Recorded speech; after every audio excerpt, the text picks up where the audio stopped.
안녕하세요. 생생예술을 사랑하시는 전국의 시청자 여러분. 오늘 화요일 저희가 어김없이 여러분께로 돌아왔습니다. 일요일과 월요일 전국에 촉촉한 비가 내렸는데요. 요즘 겨울답지 않게 영상의 날씨가 계속되고 있습니다. 네, 그러니까요. 우리들의 마음도 주님의 사랑이 따뜻한 겨울비처럼 촉촉하게 내리는 하루가 되었으면 좋겠습니다. 주님이 주실 늦은 비 성령처럼 우리가 시대의 소망과 사복음서를 묵상하면서 오순절 다락방에 모였던 그들처럼 주님의 은혜를 구한다면 이 단비처럼 늦은 비 성령이 우리의 마음 위에 내리지 않을까요? 네. 또 그래서 생생예수가 있는 거겠죠? 네, 그렇습니다. 생생예수를 시작한 지가 엊그제 같은데 돌이켜보니 벌써 상당한 분량이 방송됐습니다.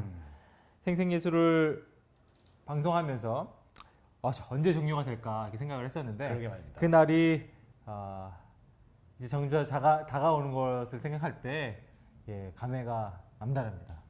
네. 눈에 벌써 촉촉하게 젖어 있는데 그렇습니다. 저도 예수노트를 매일매일 묵상하고 또 여러분들에게 나누면서요 개인적으로 은혜를 참 많이 받았습니다. 날마다 시대의 소망을 묵상하면서 그것을 나눈다는 것, 그리고 개인적으로 감사할 조건들, 그리고 나 자신을 돌아보는 시간, 이 모든 것들이 너무나 소중한 시간들이었습니다. 네.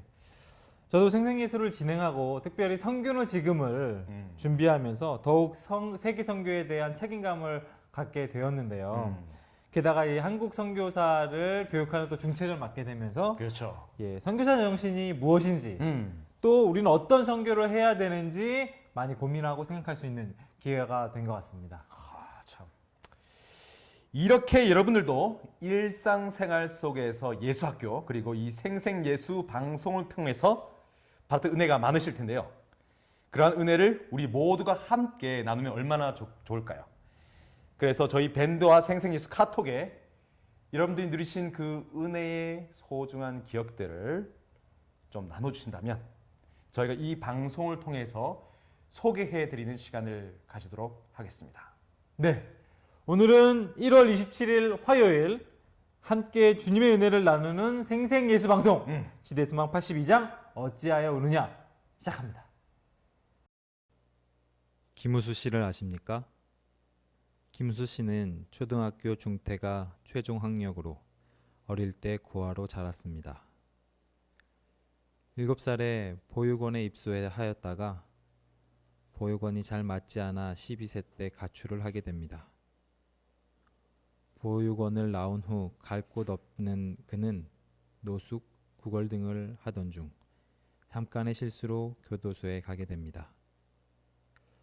교도소 복역 중 교도소 안에 있던 고아, 소년, 소녀, 가장 등 어린이들이 직접 쓴 가슴 아픈 사연을 우연히 읽게 됩니다. 자신만 불우하다고 생각하고 있었는데 자기보다 못한 어린이들이 꿋꿋하게 살아가는 글들을 읽고 김우수 씨는 크게 감동하여 평생 어려운 아이들을 돕기로 결심을 하게 됩니다.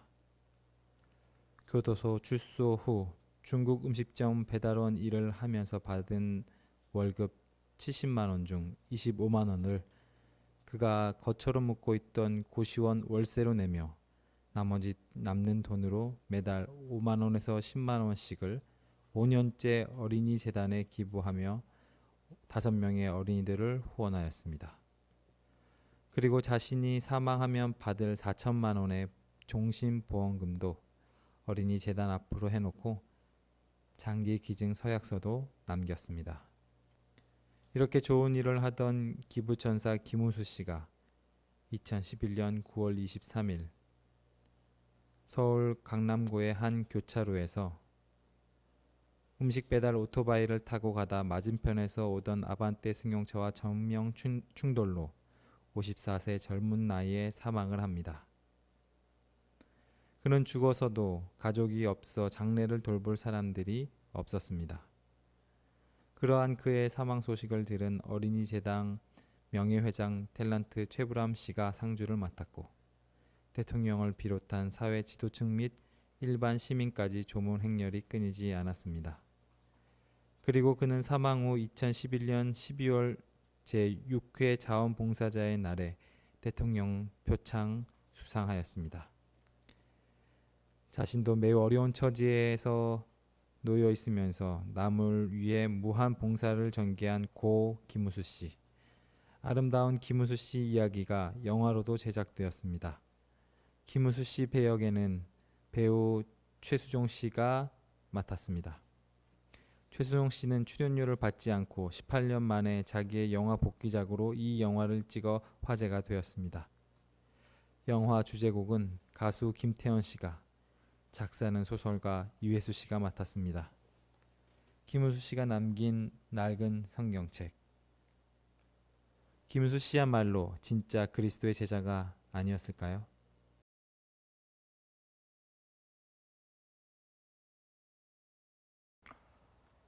너무 감동적인 영상이네요. 네.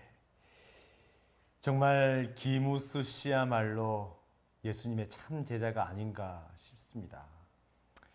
실은 저도 비밀리에 한 아이를 이렇게 후원하고 있었는데 최근에 이렇게 좀 유혹이 좀 들었었습니다. 이걸 끊어야 되나 말아야 되나. 근데 김우수 씨 보고 참 부끄러운 마음이 생기면서 더 그 아이를 위해서 기도하고 제가 도울 수 있는 게 무엇인지 생각해 봐야겠습니다. 예, 잘하셨네요. 네. 저도 이 김우수 씨의 이 해맑은 표정을 보면서 예수님의 표정과 참 많이 닮았다 그런 생각을 하게 되었는데요. 네. 우리 주변에 이렇게 음지에서 어린 아이들을 돕는 분들이 아직도 참 많은 것 같습니다. 네. 그래서 아직은 이 세상이 조금 살만한 세상이 아닌가 그런 생각이 드네요. 그러게 말입니다. 그러게 말입니다. 우리들이 하늘의 빛을 나눠받은 사람으로서 우리가 좀 더 적극적으로 세상의 빛과 소금이 되어야 하진 않는가 하는 고민을 하게 됩니다. 네. 우리 장근사님, 그러면 첫 순서는 어떻게 되죠? 네, 첫 순서는 우리 백근철 목사님의 잠깐만입니다. 촌철살인 백근철 목사님의 말씀으로 오늘도 원포인트 묵상법 실천해 보시기 바랍니다. 명설교가이자 한국 재림교회가 나는 세계적인 영성가죠. 네. 우리 백근철 목사님의 말씀의 향연으로 여러분들을 초대합니다. 자, 그럼 먼저 보실까요? 보시죠. 하늘과 땅의 모든 권세가 생명의 임금에게 주어졌으며 그분은 당신의 권세와 영광을 나누어 주시려고 죄악 세상에 있는 당신의 제자들에게로 돌아오셨다. 구주께서 하나님 앞에서 당신의 교회에게 줄 선물을 받고 계시는 동안 제자들은 그분의 빈 무덤을 생각하고 슬퍼서 울고 있었다. 온 하늘에는 기쁨의 날이었던 그날이 제자들에게는 불안과 혼란과 의혹의 날이었다. 여인들의 증거를 불신하는 것은 저희 믿음이 얼마나 위축되었는지를 증거하는 것이다. 그리스도께서 부활하셨다는 소식은 저들이 예상하던 것과는 너무나 달랐으므로 그것을 믿을 수 없었다. 믿을 수 없었던 제자들에게 다시 계시가 주어졌어요. 예수님이 몸으로 나타나신 것입니다. 계시라는 것은 어떤 사람에게 주어지는 것인가? 우리는 어떤 특정한 자격 요건을 갖추기 위해 노력하는 사람에게 계시는 주어진다라고 생각하기가 참 쉽습니다. 그래서 하나님의 계시는 믿음이 투철한 어떤 사람에게 주어진다고 생각하기가 쉽죠. 그런데요, 여기 보면 불신하는 사람들에게 다시 계시가 주어졌어요. 예수님이 나타나신 겁니다. 계시는 어떤 사람에게 주어지는가? 사랑하는 사람에게 주어지는 것이죠. 믿는 자에게 주어지는 것이 계시도 아닌 것 같아요. 왜냐하면 불신하는 제자들에게 나타났으니까요. 사랑하는 사람에게 주어지는 것입니다. 예수의 계시는요. 그뿐만이 아니죠. 모든 제자들이 다 예수님을 버렸으나 그분을 만나기 위하여 가라는 부르심에는 또다시 저희 모두가 포함되었다. 사명을 버린 사람들에게 다시 나타나서 사명을 주시는 겁니다. 그리고 이 말씀이 있어요. 예수께서는 그들을 버리지 않으셨다. 아, 참 놀라운 사랑입니다. 정말 놀라워요. 어떻게 이럴 수 있는지 모르겠어요. 저 같으면 이렇게 안 해요. 네, 제가 상처받는 거 싫어서 아마 제가 먼저 버릴 겁니다. 근데 참 놀라운 일이에요. 부활하신 후에 세상에서 하신 그리스도의 최초의 사업은 제자들에 대한 당신의 쇠하지 않는 사랑과 친절을 확신시켜 주는 일이었다. 부활의 의미, 여러분은 어디서 찾으세요? 저는 이런 데서 부활의 의미를 찾고 있습니다. 사랑의 부활인 것이죠. 사랑은 죽음이 없지요. 그래서 사랑만이 희망이지요. 사랑하기에 너무 늦은 시간도 없죠. 왜냐하면 사랑은 결코 죽지 않기 때문입니다. 그래서요, 언제고 사랑은 다시 부활합니다. 사랑은 영원하니까요. 감사합니다, 백근철 목사님. 감사합니다. 오늘 말씀은 낙망하고 의심이 많은 제자들을 예수님께서 끝까지 버리지 않았다. 그것에 방점이 찍혀 있었네요. 네. 사실 제자들을 오늘날에 비교한다면 F학점, 그러니까 낙제점을 받은 사람들이었는데 이 학생들을 예수님께서 끝까지 붙잡으시고 갔다는 거죠. 늘 불평과 시기와 분란과 어리석음에 놓여 있었지만 말입니다. 네.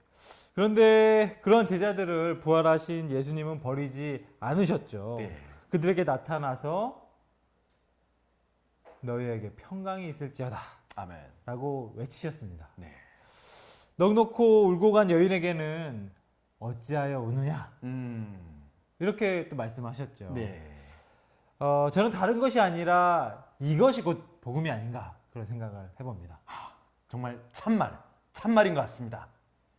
백 목사님 다시 한번 감사드립니다. 감사합니다. 우리 장 강사님 다음 순서를 좀 소개해 주시죠. 네, 이번 코너는 말씀 묵상도 하고 만화도 보는 시간이죠. 바로 시대의 소망 웹툰 네. 인생입니다. 잠깐만이 이제 백근철 목사님의 혀끝에서 벌어지는 말씀의 잔치라면 우리 인생은 광민욱 작가의 손끝에서 벌어지는 말씀의 향연이라고 할 수 있겠죠. 와, 정말 표현 기똥찹니다. 네, 정말 그 내용과 그림이 점점 풍성해지고 있는데요.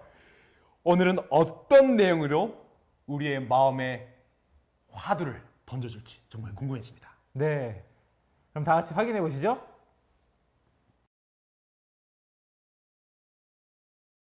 시대 소망 웹툰 인생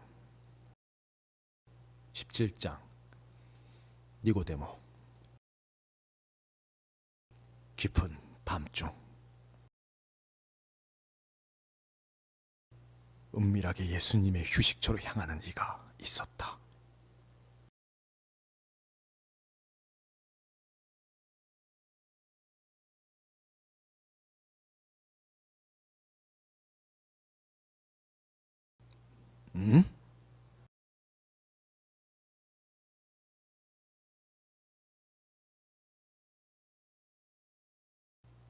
혹시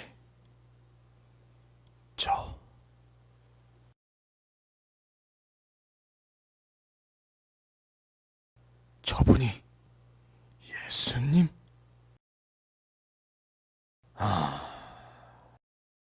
저는 니고데모라 하옵니다. 유대 나라의 책임 있는 높은 자리를 차지하고 있던 그는 자신의 지위와 체면 때문에 예수님을 은밀히 만나기를 원했다. 라비어,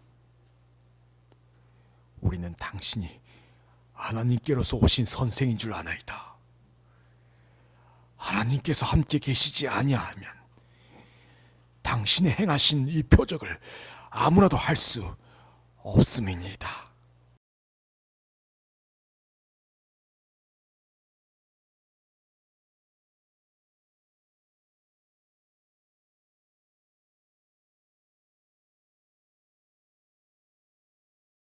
진실로 진실로 내게 이르노니 사람이 거듭나지 아니하면 하나님의 나라를 볼 수 없느니라. 그는 엄격한 바리새인이었고 자신의 선한 행위를 자랑하였다. 성전의 봉사를 받드는 일에 있어서 그는 높게 평가되었다. 니고데모는 자신이 하나님의 은총을 받고 있다고 생각했다. 그는 이스라엘인으로 태어났으므로 하나님의 나라에서 한 자리는 분명히 보장되어 있을 거라고 자신하며 살아왔다. 그런데 지금의 상태로는 하늘나라에 들어갈 수가 없다니. 니고데모는 예수님의 말씀에 깜짝 놀랐지만 한편으로는 자기 자신에게 밀접하게 적용하러 말씀하시는 것에 화가 났다. 니고데모는 놀라서 침착성을 잃고 풍자가 섞인 말로 그리스도에게 대답하였다. 사람이 늙으면 어떻게 거듭날 수 있습니까? 그러나 구주께서는 논쟁을 논쟁으로 대하지 않으시고 진리를 더욱 확신 있게 강조하셨다. 진실로 진실로 내게 이르노니 사람이 물과 성령으로 나지 아니하면 하나님 나라에 들어갈 수 없느니라. 그날 니고데모는 예수님의 가르침을 받으며 그리스도께 점점 이끌리고 있었다. 그는 그리스도의 교훈을 받아들이고 그것을 마음에 간직하고 돌아갔다.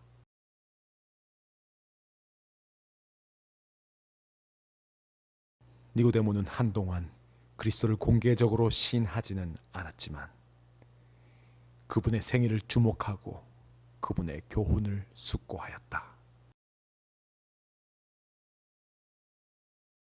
이스라엘 예루살렘 상해드린 공의회. 예수님을 죽이면 아니 돼요.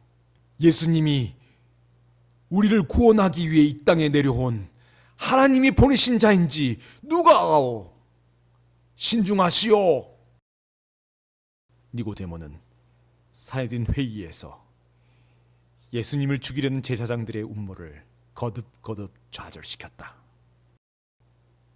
그리고 주께서 승천하신 후 제자들이 핍박을 받아 흩어졌을 때에 담대하게 전면에 나섰다. 위기에 봉착했을 때 그렇게도 조심스럽고 의심이 많던 그는 바위처럼 굳세게 서서 제자들의 믿음을 격려하고 복음 사업을 진척시키기 위하여 재물을 공급하였다. 그는 이 세상의 재물에는 가난하게 되었으나 예수님과의 회견하던 날 밤, 바로 그 밤 시작되었던 그 믿음에서 흔들리지 않았다.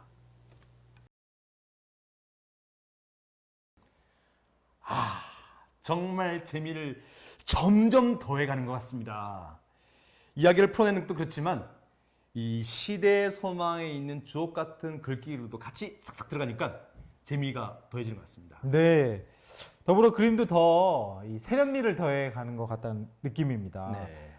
곽 작가님이 얼마나 수고하시고 또 열심을 하시는지 이 그림만 봐도 알 것 같습니다. 네, 그런 것 같습니다. 그와 함께 우리들의 묵상도 그 깊이가 점점 더해갔으면 좋겠다는 생각이 드는데요. 네. 시대 소망을 묵상하는 새로운 방법. 그것은 바로 생생예술을 시청하는 겁니다. 오랜만에 보니까 아주 들어온 것 같습니다. 네. 한 번 더. 네. 장가사님 다음 순서 좀 소개해 주시죠. 예, 마지막 코너죠. 우리 드로잉 묵사법을 주창해 주시고 또 우리들에게 알기 쉽게 한 단계 진일보한 묵삼의 새 패러다임을 주시는 우리 곽상욱 선생님의 나의 예술 노트 시간입니다. 네. 네, 감사합니다. 네. 소개가 아주 흡족하네요. 네. 열심히 또 해주시기 부탁드립니다. 네. 그럼 액션 스튜디오로 이동해서 순서를 진행해 볼까요? 그러시죠. 바로 이동을 바로 네 해보시죠. 네, 하겠습니다. 이렇게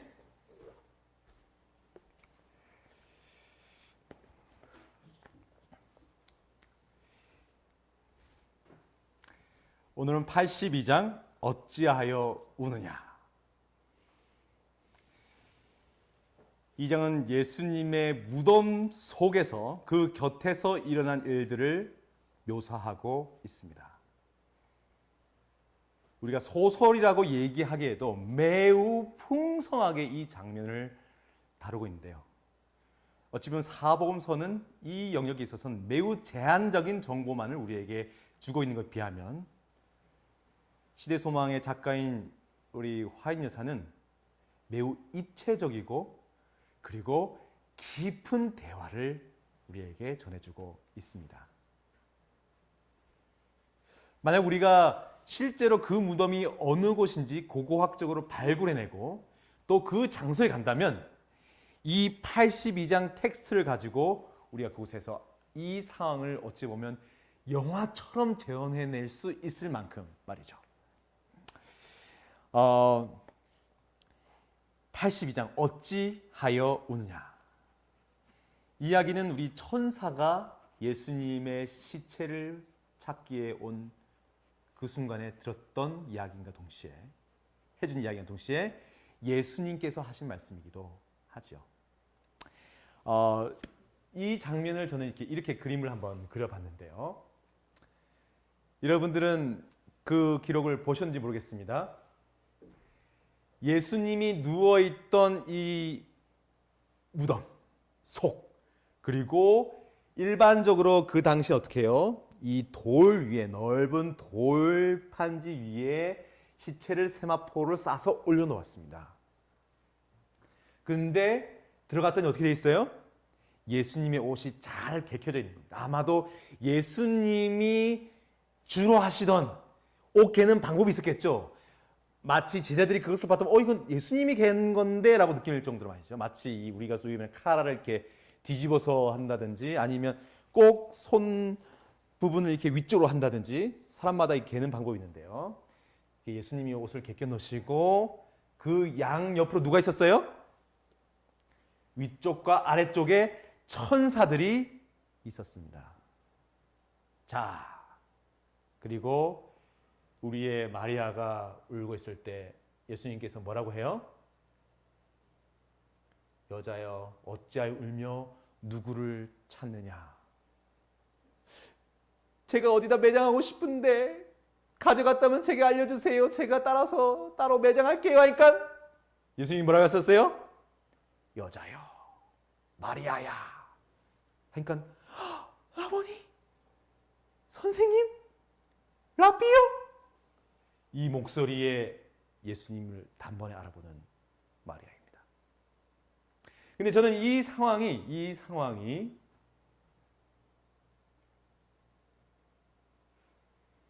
지성소에 들어간 한 여인의 모습을 보는 것 같았습니다. 예수님의 죽음과 함께 사도 바울이 히브리서 10장에 얘기했던 것처럼 그분이 죽음과 함께 지성소로 담대히 우리가 나아갈 수 있는 새롭고 산 길이 열렸다고 했는데 하나님을 얼굴을 맞대어 볼 수 있는 그 새롭고 산 길이 열렸다고 했는데 그 첫 번째 경험자가 누구라고요? 이 여인 막달라 마리아라는 것입니다.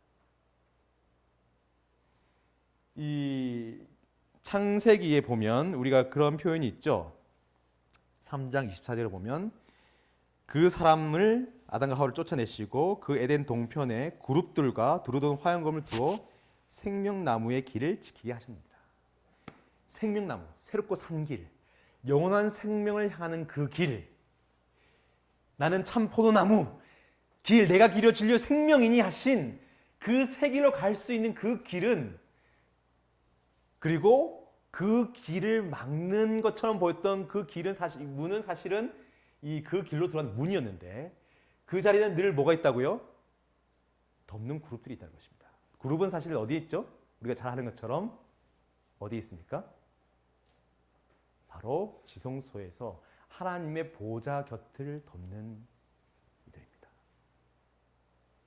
예수님의 이 무덤이 어느새 예수님의 보좌가 되었고, 그리고 이 순간 이 보좌 좌우를 지키고 있는 이 천사들은 예수님이 어떤 분인지를 우리에게 말해주고 있는 것입니다.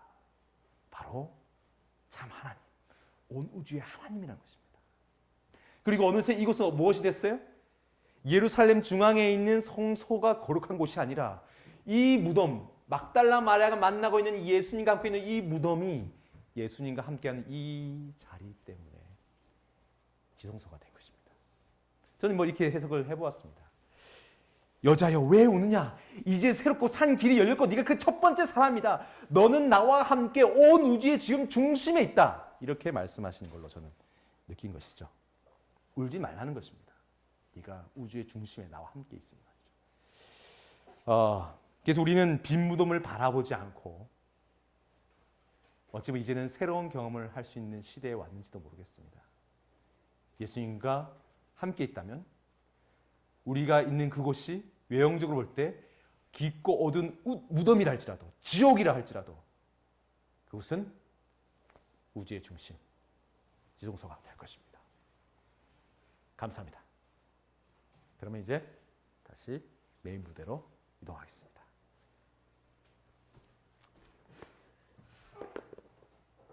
네, 수고하셨습니다.